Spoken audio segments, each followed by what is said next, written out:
Security forces in Pakistan say 190 train passengers have been freed after being taken hostage by gunmen in the province of Balochistan. The sources say the operation is slow as the ethnic Baloch rebels are using civilians as human shields. There are reports that some hostages have been taken away into the mountains. The information trickling out is tightly controlled and the BBC hasn't been able to independently verify it. A separatist militant group called the Baloch Liberation Army has claimed that it carried out the attack. The Jaffar Express was carrying more than 400 people when armed men blew up the tracks and opened fire. Train operations in the area have been suspended, according to officials. Well, here's one of the hostages who was released. People were screaming and crying. Everybody laid down on the ground, including us. There were gunshots and explosions, and after that, the militants told us to come out. We were reluctant at first, but we got out anyway. They let us go, all of us, including my wife and children. They told us, don't look back, just leave. Well, our Pakistan correspondent Azadeh Mashiri gave us this update a little earlier.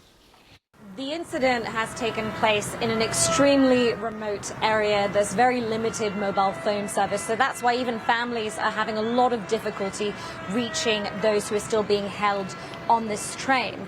But we do have some information that's trickling out, even though it's very tightly controlled and difficult for us to independently verify.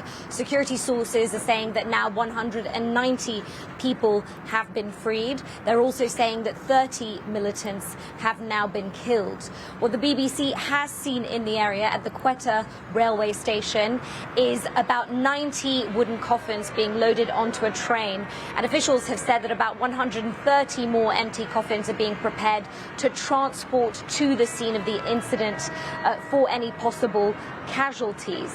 Now, of course, this is an active situation. The Baloch Liberation Army has said that it is still in control of the train and they have threatened those on board. What can you tell us about the activity of the Baloch Liberation Army? Well, they're behind many deadly incidents in the province, and they, as well as several other separatist militant groups in Balochistan, are calling for independence. They accuse the central government of exploiting the rich resources in Balochistan, because even though it's the least developed province in Pakistan, it has many natural resources, gas, minerals, and in fact, it's an area that's very important to China as well. China has a multi-billion-dollar project there called the China-Pakistan Economic Corridor. And yet we're not talking about attacks on vehicles or on buses. We're now talking about an attack on a train that had hundreds of passengers on board. So it's an escalation of their activity. Azadeh Mashiri in Islamabad.